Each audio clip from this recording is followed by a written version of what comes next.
Martin, my friend Martin Guitar, and I were getting down to real basics here. We were discussing foundations. I mean real foundations, not figuratively speaking, but foundations on buildings. And Martin said this.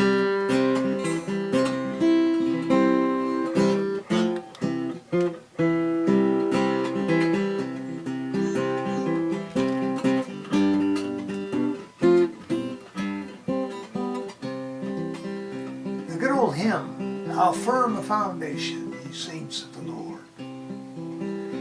Well, the early saints in this dispensation, the pioneers, they built a firm foundation.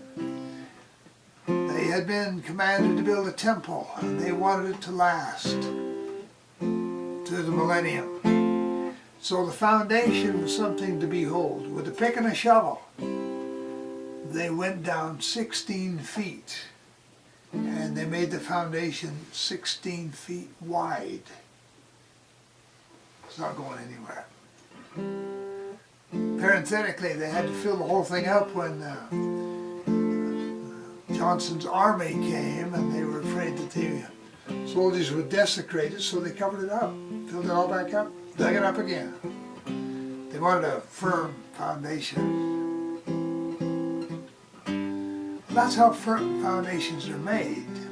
Generally, you want to get down to bedrock if you can and get it solidly down there, and then the building will be safe and secure, at least that part of it. The foundations, important as they are, sometimes can be kind of discouraging. No one goes up to a building and says, oh, takes an awe-inspiring look and says, look down at that foundation. Isn't that something to see? No. You look at the upper parts, the soaring skyscraper or whatever it is. And so there's a tendency, if we're not careful, to kind of skimp on the foundation because who's going to see it? But they didn't do that.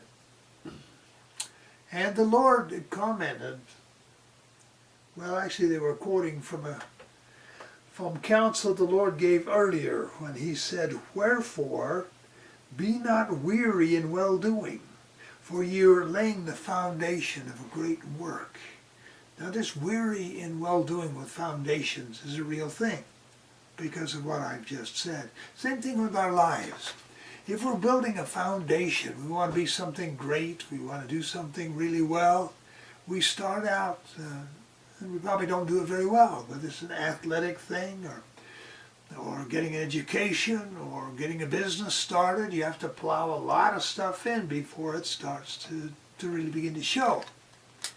And if we shortchange that and try to build a skill or a business or attitude or a character trait without going through the foundation, it is probably not going to be any more stable than a building with a shaky foundation would be. And in the church and in our own lives, and particularly with the young people, we want to help them do that. They may not see the future as well as we who are older do.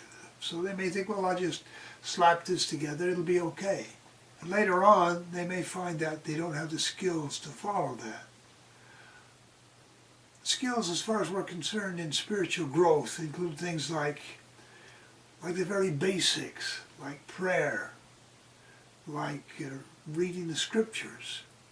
And they involve taking our church work seriously and keeping the Sabbath day holy, all those very basic commandments. That's why they're called basic. And we build this, then we build on that our particular application. We apply our particular skills, our personality, our uniqueness can be built on that very solid, basic framework. There's one thing, however, that we ought to take into consideration. We have some homes built up on a hill, near where I live, and the ground moved underneath them.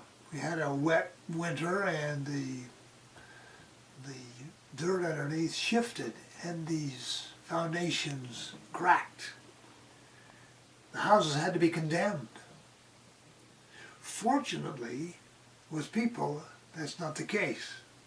We can have a kind of a less than solid foundation and be building on it and realize later, I'm not sure about this, but we can go back. We can go back, and if there's something missing, we can repent. We can add that to it. If it's gospel knowledge, if it's self-control, if it's keeping the commandments, we can add that. We can strengthen our foundation as we go. Repentance is always available. So we don't have to build the Leaning Tower of Pisa. We can build a nice, nothing against the Leaning Tower of Pisa. It's an amazing thing. But we probably want our foundation to be a little more solid than that. How firm a foundation. Ye saints of the Lord, is laid for your faith in his excellent word. What more can he say than to you he has said, who unto Jesus, who unto Jesus, who unto Jesus for refuge have fled. Let us build our solid foundations, and we will have beautiful structures of faith and eternal rewards.